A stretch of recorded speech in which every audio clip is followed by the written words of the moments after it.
किसी जंगल में बूढ़ी चिड़िया रहती थी। वह अपने एक छोटे से घर में अकेले ही रहती थी।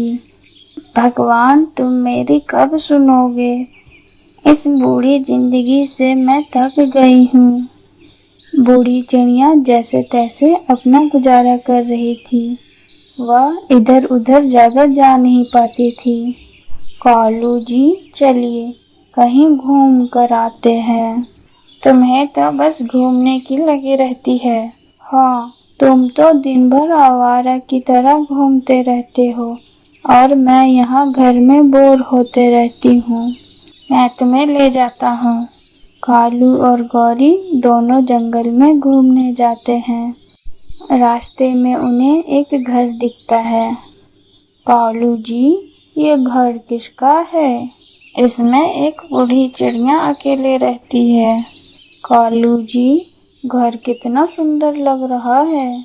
अपने घर चलो, बहुत देर हो रही है। कालू और गौरी का अपना कोई बड़ा घर नहीं था, इसलिए गौरी को बूढ़ी चिड़िया का घर बहुत पसंद आया। सुबह सुबह बूढ़ी चिड़िया अपने घर के पास में ही खाना खोजती थी। चिड़िया के घर के पास ही अनाज के खेत थे। मेरे पंख तो दर्द करने लगे हैं। अब तो मैं अच्छे से उड़ भी नहीं पाती। क्या हुआ दादी, तबीयत ठीक नहीं है क्या? हाँ बेटा, अब उम्र हो गई है, तबीयत खराब ही रहती है। कहाँ जा रही हो टूनी बेटा? मैं खाना खोजने जा रही थी। आपके लिए भी कुछ दाना लेते आऊंगी। दादी, आप आराम करो, मैं आपके लिए खाना लेकर आऊंगी।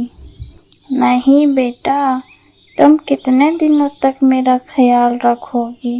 दादी, मैं आज से तुम्हारा ख्याल रखूंगी। बूढ़ी चिड़िया बहुत खुश हुई।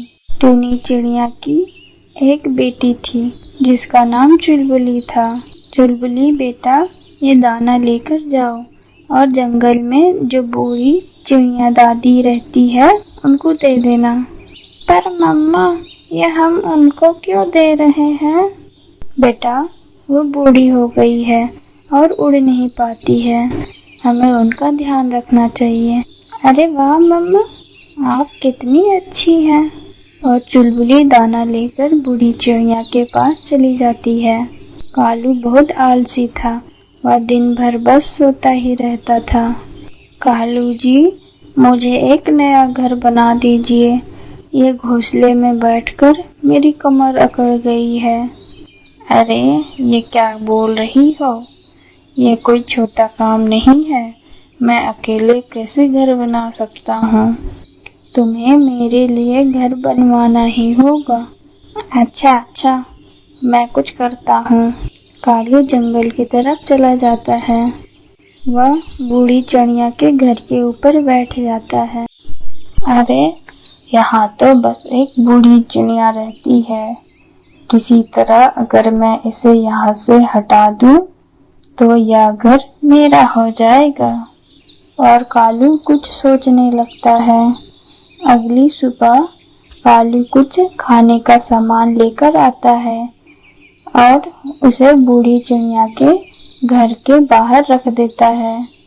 उसमें उसने बेहोशी की दवा मिलाई थी। टूनी बेटा मेरे लिए रोज खाना ला देती है। जब मैं मर जाऊंगी तो इसे ये मैं घर दे दूंगी। लेकिन बूढ़ी चिड़िया का घर तो कालू लेना चाहता था। कालू बाहर ही छुप कर बैठा था। जब चिड़िया खाना खाती है तो बेहोश हो जाती है। कालू बूढ़ी चिड़िया को दूर के जंगल में छोड़कर आ जाता है। अब कालू और गौरी उस बूढ़ी चिड़िया के घर में रहने लगते हैं। अगले दिन चुलबुली जब खाना लेकर आती है तो उसे बूढ़ी चिड़िया नहीं दिखती है। कालू और गौरी घर के बाहर बैठे हुए रहते हैं। जब चुलबुली टूनी को यह बात बताती है तो यह देखने टूनी बूढ़ी चिड़िया के घर आती है। गौरी, तुम यहाँ क्या कर रही हो? यहाँ तो बूढ़ी चिड़िया रहती है। टूनी, यह घर तो कई दिनों से खाली था, तो हम यहाँ रहने आ गए। टूनी को उन दोनों पर शक हुआ। वह बूढ़ी चिड़िया को खोजना शुरू कर देती है।